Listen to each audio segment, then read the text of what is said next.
বিশ্বকাপে সবচেয়ে দুর্দান্ত পেস বোলিং লাইন আপ নিয়ে হাজির হয়েছে পাকিস্তান। সেই লাইন আপ যেন জ্বলে উঠল ভারতের মতো প্রতিপক্ষ পেয়ে।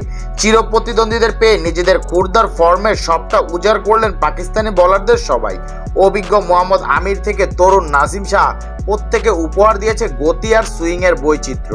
শুধু পেসাররাই না, বল হাতে ভারতের ওপর চাপ বাড়িয়েছে স্পিনার ইমাদ ওয়াসিমও। বিরাট কোহলি, রোহিত শর্মা থেকে শুরু করে সূর্যকুমার যাদব কিংবা শিবম দুবে, মোটা দাগে সবাই ব্যর্থ। খেললেন কেবল ঋষভ পান্থ। তার 42 রানটাই ভারতের ব্যাটিং বিপর্যয়ের মাঝে বড় প্রাপ্তি। শেষ দিকে আশদীপ সিং রান করায় ভারতের রান গিয়েছে 119 পর্যন্ত।